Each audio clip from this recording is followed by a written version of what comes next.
Hello, everyone. Before we begin our descent, make sure to like and subscribe to HushLedger. Leaving a comment telling us where you're listening from helps the algorithm keep you in the dark with us. Now, let's begin. Part B, Story 1. My name is Leo, and for 3 years, my safe place was a second-floor apartment in a complex called the Sycamores. It was a beige box in a sea of other beige boxes off a highway exit known for nothing in particular.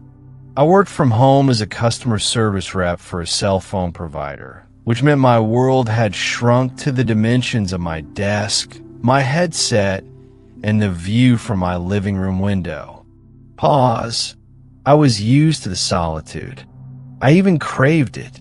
But solitude is a fragile thing. It only takes one crack for the silence to become a prison. It started with the feeling of being watched. A classic, I know, but it's a classic for a reason. I'd be on a call listening to some stranger complain about their data speeds, and I'd get that prickling sensation on the back of my neck. I'd spin my chair around, expecting to see my cat, Miso, staring at me with her judgmental green eyes. But she'd be asleep on the couch, and the hallway behind me would be empty. Just the faint, greasy smell of whatever my neighbor was frying for lunch seeping under the door. Then the sounds began. Not loud, obvious ones. Subtle things. The soft creak of a floorboard in my bedroom when I knew I was the only one home. Miso would freeze mid-lick, her head cocked, listening to something I could barely perceive. Once while making coffee, I heard a wet, shuffling sound from the fire escape outside my kitchen window, like something dragging itself up the metal grating. I yanked the curtain back, my heart hammering against my ribs. There was nothing there but a few brown sycamore leaves stuck to the rusted iron. I chalked it up to the building settling, to my own imagination festering in the isolation. I started keeping the TV on for background noise, just to fill the space. But the unease was a weed, and it had taken root. The first tangible proof came on a Tuesday. I just finished my last call and was shutting down my computer. The apartment was dark, save for the blue glow of my monitor.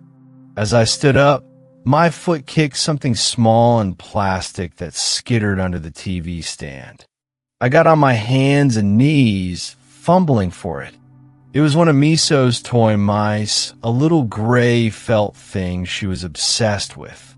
But as my fingers closed around it, I felt something wrong. It was damp, and it smelled. Pause. It smelled sour like rotten meat and something coppery. I dropped it like it was on fire, my stomach lurching. I scrubbed my hand under scalding water until the skin was raw, trying to erase the feeling, the smell. I didn't sleep the rest of the night. I sat with my back against the wall, a kitchen knife in my lap, the lights all on. The next morning, I called the landlord. He was dismissive, said it was probably just a cat. I tried to explain, my voice cracking, that my cat didn't own a knife.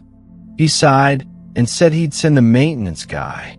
The maintenance man, an older guy named Hector with kind eyes, humored me.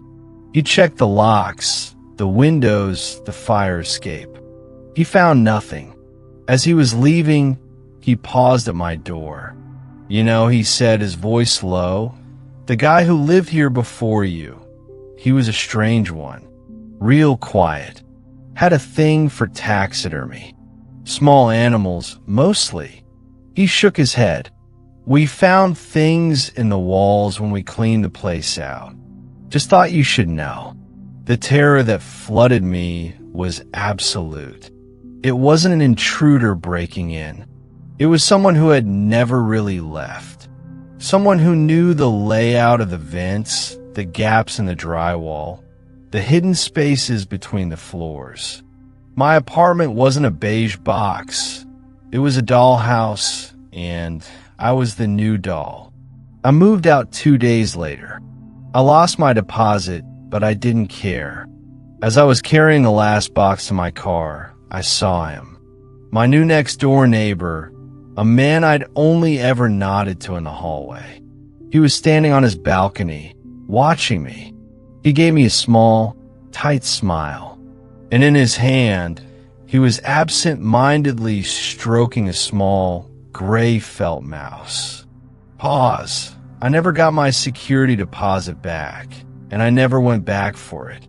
Some doors, once you close them, are better left locked forever. Part B. Story 2. They say you shouldn't talk to the people you meet on the internet. My story isn't about that. It's about the people who talk to you when you never said a word. It was the summer I graduated college, and I'd take a remote IT job to save money before starting my career. My parents were on a long-awaited 3-week RV trip across the country, which left me alone in our suburban family home for the first time. The house felt enormous, a cavern of quiet punctuated only by the hum of the central air and the frantic clicking of my keyboard. To stave off the loneliness, I spent my evenings in a variety of group chats and multiplayer games. My online handle was static_echo. The first message was innocuous. A direct message on a popular gaming platform from a user named Observer_7. It read, "Your chair squeaks." I frowned, glancing down at my old office chair. It did, in fact, have a persistent squeak when I leaned back. I've been meaning to WD-40 it for weeks. I typed back, "Hello, yeah. How do you know?" "You hear it on mic." I didn't remember being in a voice chat with anyone recently. Observer_7, no. It's a rhythmic sound. 3 squeaks when you lean back to think. You just did it now. A cold trickle of unease dripped down my spine. I just leaned back. I've been stuck on a tricky line of code. But how could they know that? I wrote it off as a bizarre, lucky guess. Maybe they'd seen me in a stream somewhere? I closed the DM and tried to forget about it. The messages continued over the next few days. They were never threatening, just observant. You drink Coke Zero, not Diet. You always rub your left eye when you're tired. You should close your blinds at night. The reflection on the screen makes it hard to see. The last one made me get up and physically close my blinds. My room was on the 2nd floor, overlooking the backyard. There was nothing out there but a fence and old oak tree. But the idea that someone could be out there watching the reflection on my monitor. Pause. It made the skin on my arms prickle. The dread solidified into pure, icy fear on a humid Thursday night. I was watching a movie on my laptop in bed when a new DM popped up from Observer_7. The man in your basement is looking for a way up. My breath hitched. My blood turned to slush in my veins. The basement. We never used the basement. It was a damp, concrete-floored space full of old holiday decorations and my dad's forgotten workout equipment. The door to it was in the kitchen, and it was always locked. I sat frozen in bed, listening. The house was silent. Too silent. The central air had clicked off. I could hear my own heartbeat thudding in my ears. Then, from deep below me, came a faint metallic clunk, like a pipe being bumped, or a tool being knocked over. I scrambled out of bed, my hands shaking so badly I could barely grip my phone. I didn't call the police. What would I say? A stranger on the internet told me there's a man in my basement. They'd think I was a prank caller. I did the only thing I could think of. I typed a message back, my fingers stumbling over the keys. Who are you? The response was immediate. I'm the one watching. Are you in my house? I typed, tears of terror welling in my eyes. No, but he is. Check the basement door. I didn't want to. Every cell in my body was screaming at me to hide in the closet, to call 911, to do anything but walk towards that door. But I had to know. I crept out of my room and down the stairs, each creak of the wood sounding like a gunshot in the dead quiet. The kitchen was dark, lit only by the moonlight filtering through the window over the sink. I could see the basement door. It was closed. I took a step closer, and then I saw it. The deadbolt was unlocked. The little brass knob was turned to the horizontal position. I always locked it. It was a habit born from a childhood fear of that exact door. From the other side of the thin wooden door, I heard a sound, a soft, wet sniffing sound, like a dog trying to scent the air. Then a faint scratching, slow, deliberate, back and forth on the wood. I backed away, my legs feeling like rubber. I didn't run to a neighbor's. I didn't call the police. I ran back to my room, barricaded the door with my dresser, and called my dad, sobbing incoherently. He, in turn, called his friend who was a local cop. They found him. A man, a transient, had been living in our basement for who knows how long. He'd found an old, forgotten coal chute on the side of the house that was hidden by overgrown ivy. He'd been coming and going, stealing canned food from our pantry, sleeping on an old mattress tucked behind the furnace. The police said he was mentally ill, harmless. They took him away, but they never found observer_7. The account was deleted a few hours after the police arrived. I never found out who it was or how they knew. A neighbor with a telescope? A hacker who had access to my webcam? I don't know. I moved out a week later.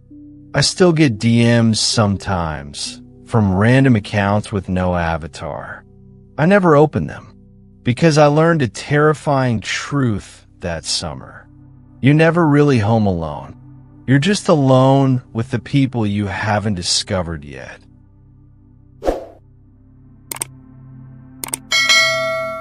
Story 3. My grandmother called them her little helpers.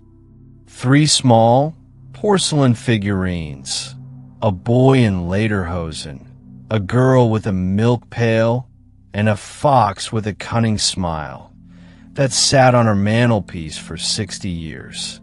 When she passed, they were the only thing I asked for. A piece of her, a memory of baking cookies in her warm, cinnamon-scented kitchen.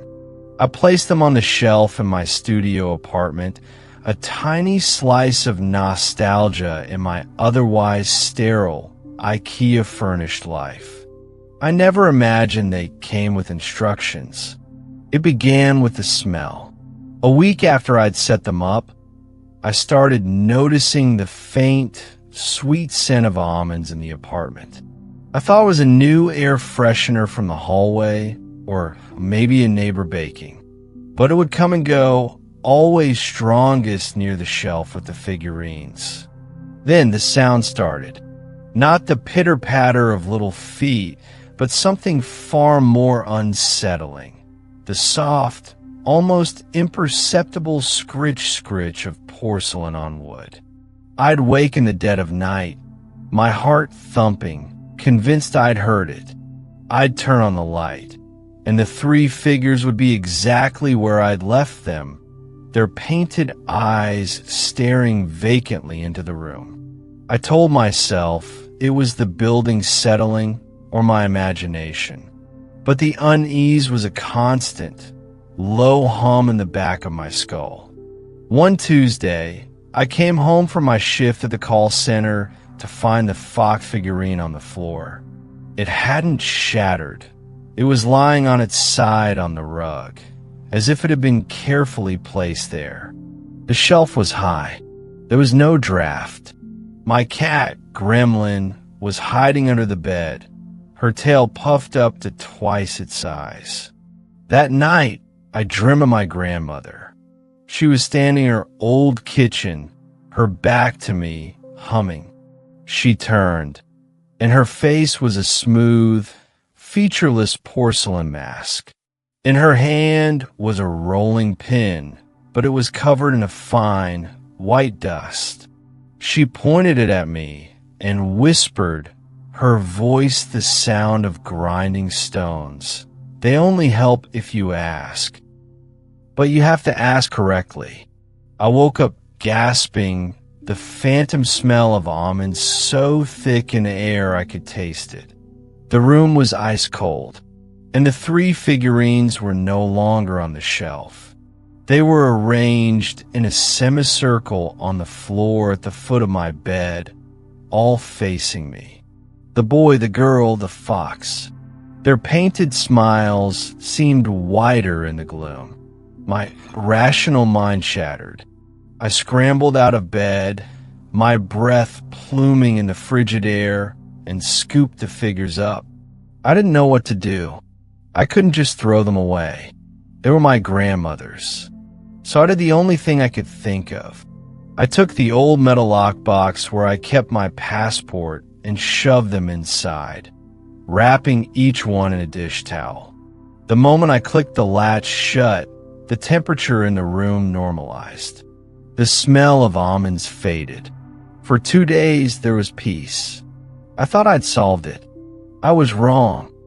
On the third night, I was woken by a sound from the living room. All rhythmic, metallic top, top, top. I crept out of my bedroom, my baseball bat in hand. The sound was coming from the lockbox, which I'd left on the coffee table. As I watched, the lid of the box shuddered. Top, top, top. From inside, something was in there, knocking to be let out. Trembling, I backed away. I couldn't destroy them. I couldn't let them out. The next morning, I drove to the other side of the city and found a thrift store. I handed the lockbox to a bored-looking clerk. A donation, I said, my voice tight. She didn't even look inside. I thought that was the end of it. I was cleaning my apartment a month later, trying to erase the last memory of them, when I found it. Tucked behind the shelf where they used to sit was a small, folded piece of yellowed paper. My grandmother's handwriting. It was a recipe. Hilfsbereit Plachen, helpful cookies. The ingredients were standard.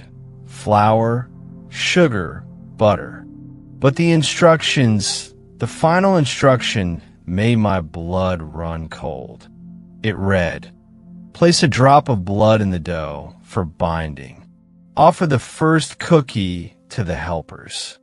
If they refuse, you must find them a new home. They are not satisfied. I never bake the cookies, but sometimes late at night, I get a notification on my phone.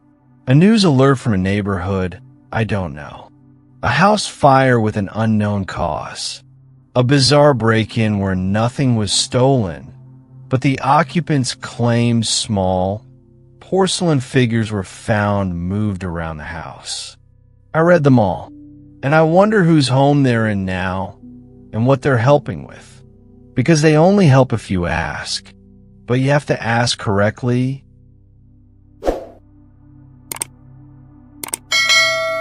Story 4.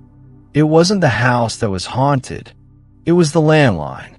A chunky, beige cordless phone from the 90s that my new landlord had left in a kitchen drawer. Still works in a power outage, he'd said with a shrug. Might be useful.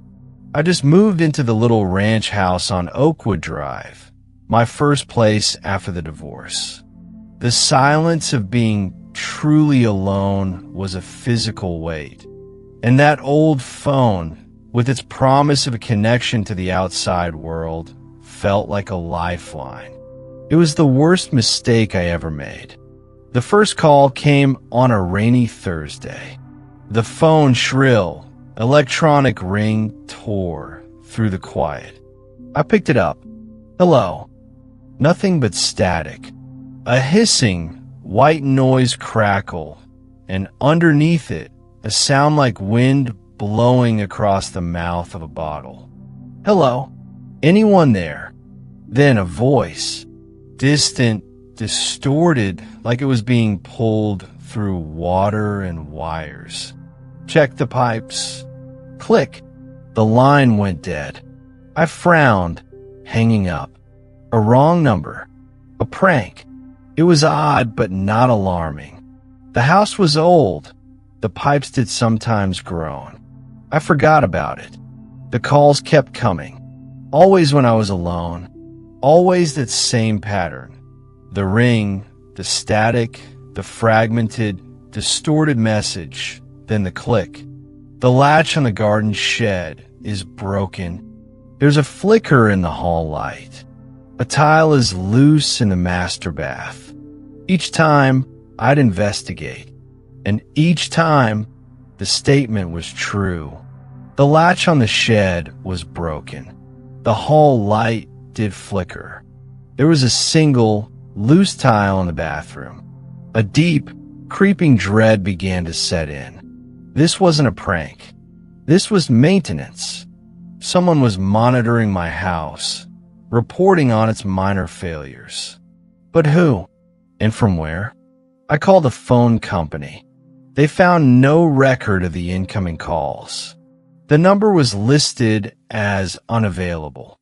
I started sleeping with the phone on my nightstand, its silence somehow more threatening than its ring. The climax came on a night when a thunderstorm knocked out the power. I was sitting in my living room by candlelight, the wind howling outside. And then the phone rang. Its green LED screen glowed in the dark, a tiny beacon in the blackness. My hand shook as I brought it to my ear. The static was louder this time, more aggressive. The bottle wind sound was a shriek. Hello, I whispered, my voice trembling. The voice that came back was clearer than it had ever been. It was a dry, rasping whisper, devoid of any human warmth. It wasn't coming from the earpiece. It felt like it was being formed inside my own ear canal. He is in the house with you. I froze. The candle flame guttered. What? Who? Check the closet. In your bedroom. The one you never use. I don't know what compelled me to obey. Maybe it was the sheer authority in that rasping whisper. Maybe I was just broken by the fear. I crept down the dark hallway, the cordless phone clutched in my hand like a weapon. My bedroom door was ajar. I pushed it open. The room was empty, shadows dancing in the stormlight from the window. The door to the small, walk-in closet was closed. I stood there, terrified. I reached out a trembling hand and turned the knob. The door swung inward into pure blackness. The smell that hit me was foul, damp earth, and something else, something metallic and old. I fumbled for the pull string for the light, my heart hammering against my ribs. I yanked it. The bare bulb flickered on. The closet was empty, except for one thing. Sitting neatly in the center of the floor was the other half of the cordless phone set, the base unit. Its cord was ripped from the wall and nestled in the number pad, as if carefully placed, was a dead crow, its neck broken, its black eyes staring at nothing. I screamed and stumbled back, dropping the handset. It shattered on the floor. I ran from that house that night and never went back. I left everything. The police found nothing. No signs of breaking and entering. No fingerprints. I live in an apartment now, with no landline. But sometimes when the power goes out, my cell phone will light up. The screen will read caller ID unknown. Voice drops to a whisper I never answer, because I know what true horror is. It's not a ghost or a monster. It's a voice on the line that knows the intimate, broken details of your life and is just waiting for the right moment to give you one final, fatal piece of advice.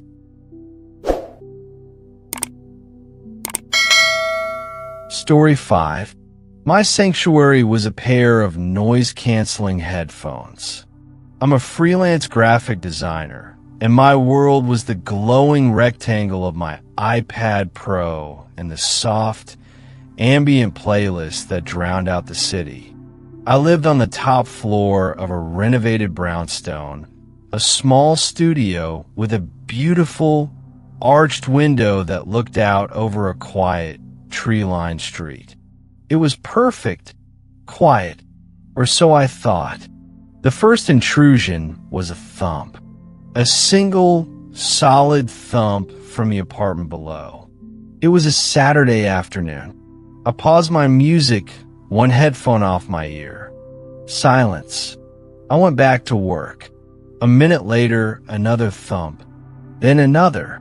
It wasn't random. It was a slow, deliberate rhythm. Thump, thump, thump. Like someone dropping a heavy bag of laundry onto the floor over and over. I'd never met my downstairs neighbor. The building was mostly young professionals, people who kept to themselves. I assumed it was someone moving furniture or maybe a particularly aggressive workout. I put my headphones back on and cranked up the volume. But the thumping became a part of the soundscape of my life. It would start most days around 3 p.m. and continue, on and off, until late in the evening. It was never loud enough to be a true nuisance, just a persistent, nagging presence. A dull, percussive heartbeat from the floorboards. I started to notice patterns. 3 thumps, a pause, then 2 more. Sometimes it was 5 in a rapid succession. It felt communicative. After 2 weeks of this, the smell began. It was faint at first, a vague, greasy odor that I blamed on the building's old plumbing. But it grew stronger, more distinct.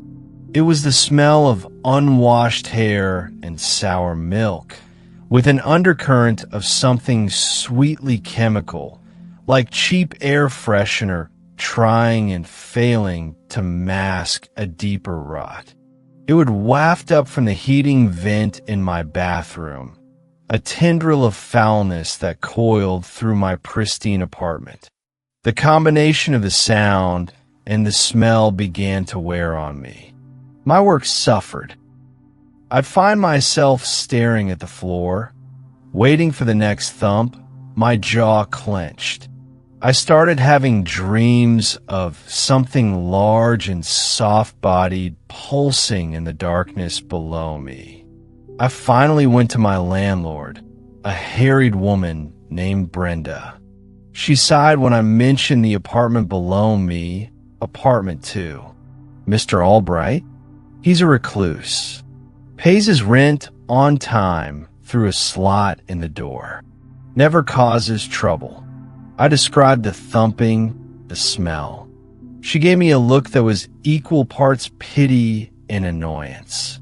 "I'll send him a notice," she said, her tone making it clear she was doing me a favor. The notice changed everything. That evening, the thumping didn't just resume, it escalated. It was faster, harder. Bam, bam, bam. The floor vibrated under my feet. And then, for the first time, a sound accompanied it. A voice, muffled, distorted by the floor, but unmistakably human. A man's voice, raspy and thin, shouting a single, looping phrase. "Quiet up there. Quiet. Quiet up there." The hypocrisy was staggering. He was telling me to be quiet. Rage, hot and bright, flushed through my veins. I stomped on the floor hard. "You be quiet." I screamed. The thumping stopped. The shouting stopped. The silence that fell was heavier and more menacing than any noise. I stood there in the sudden quiet, my heart pounding, the chemical sweet stench from the vent filling my nostrils.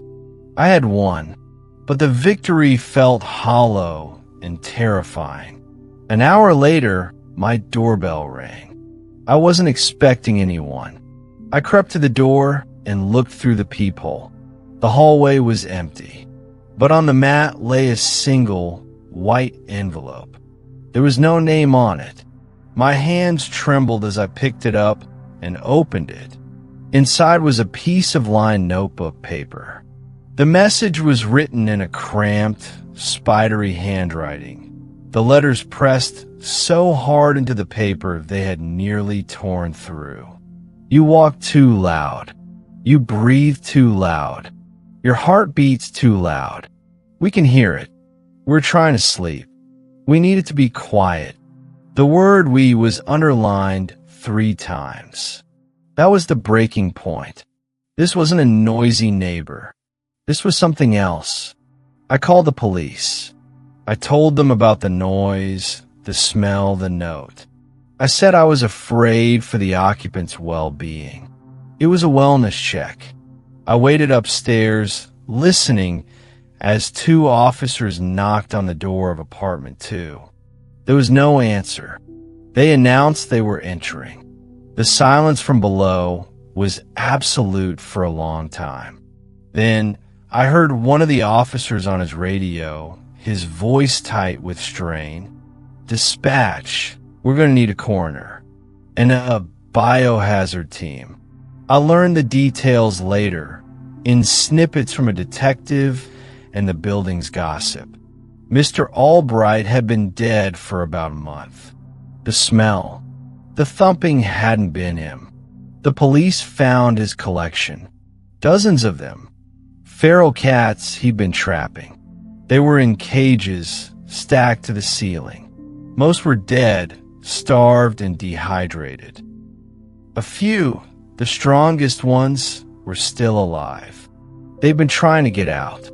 They'd been thumping against the bars of their cages, over and over. The "we" in the note. The landlord had the place professionally cleaned, but the brownstone was condemned. The stench had seeped into the very bones of the building. As I was packing the last of my things, the demolition crew already putting up their fencing, I found one final message. Scratched into the wooden floorboards next to my bed, in thin, desperate grooves, was a single word. I don't know if it was from a cat's claw or from something else. It simply read, "Help. I live in a top-floor concrete high-rise now. No one below me. But sometimes in the dead of night, I'll wake up to a faint, rhythmic sound. It's just the plumbing, I tell myself. Just the building settling. But I never put my headphones on anymore. I just lie there in the silence, listening, because the most terrifying sound isn't a thump in the dark. It's the silence that answers back. If you have a story you'd like to share with the Ledger, send it to our email. The link is in the description below. Don't forget to like, subscribe, and hit the bell icon for more true horror stories every week. You're not just listening, you're bearing witness. Good night.